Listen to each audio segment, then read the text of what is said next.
近呢幾年，海外樓嘅熱潮席捲全港，好多香港人亦都相繼投資外地市場，藉住海外市場升幅去賺取高收益回報。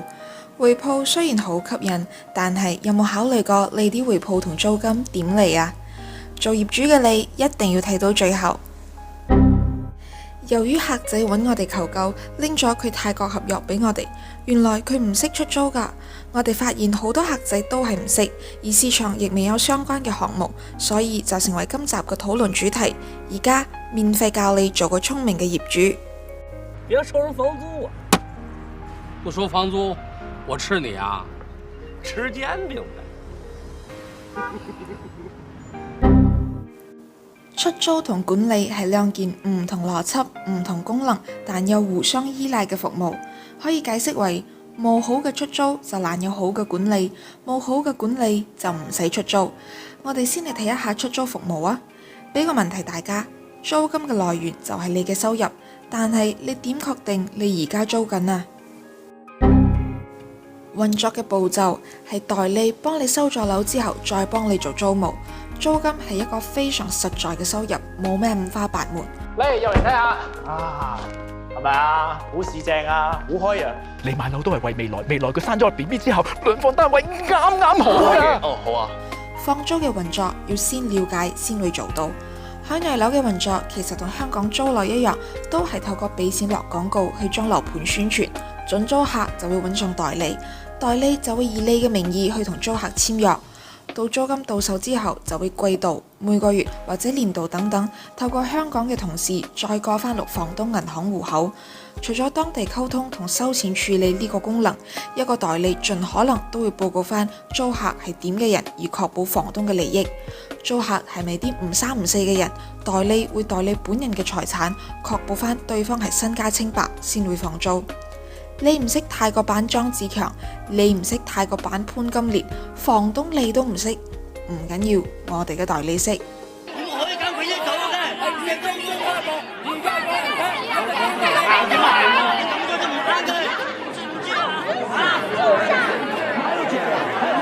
大家有冇發現到咩問題？就係如果簽完樓花單之後 ，agent 就再冇揾你，冇揾你去代理租務服務，咁你又點會有收益呢？就如泰國樓嗰位嘅朋友，原來都收咗樓一段時間，直至揾到我哋先可以幫到佢去出租揾錢，所以要主動放租。呢度打個譬如，你開餐廳，個客叫埋單，伙計都要識行埋去收錢啦，係咪？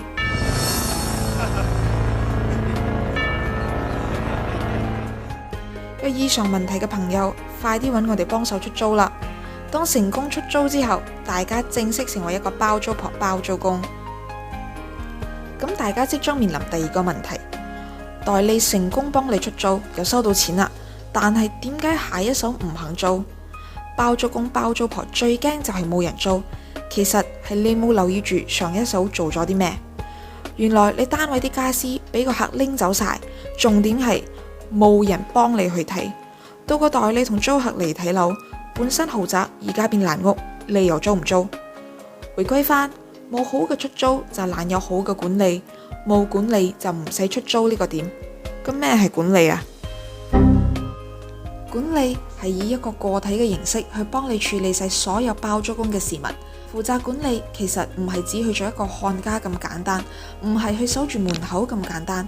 同時間，管理亦會幫你隔一陣去檢驗你嘅屋，將租出前同租出後或者租咗一陣之間嘅還原。喺出租呢段時間，我哋仲喺當地幫你搞管理費同雜費等開支。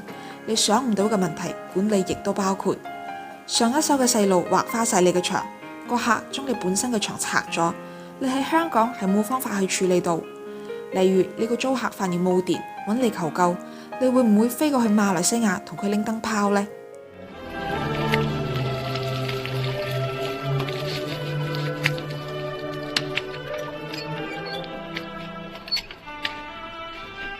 包租婆，包租婆，點解霎時間會冇水呢？呢度要分享一個故事，主角阿強係香港人，大陸地主仔，就起咗一座大廈。佢一家為咗揾錢，自己收租、自己翻新，處理住戶之間嘅投訴，10年嚟不停嘅穿梭兩地，直至新冠疫情搞到佢翻唔到大陸，啲租客靜靜雞走佬，咁當地嘅租有邊個幫佢呢？知唔知今時今日整一個 Apps 幾多錢啊？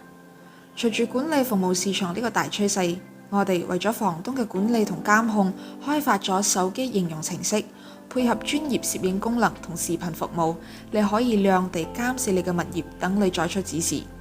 除此之外，亦都可以睇到租金回報、出租情況等等。由於要做嘅嘢實在太多，呢度就唔一一去講啦。講個簡單嘅例子，拖租呢個情況就可以搞上法庭，而呢度已經夠晒複雜。總結一下呢個 Apps， 一系列都係送俾申請管理服務嘅客人，令顧客體驗更具體，成為一個開心嘅包租公包租婆啦。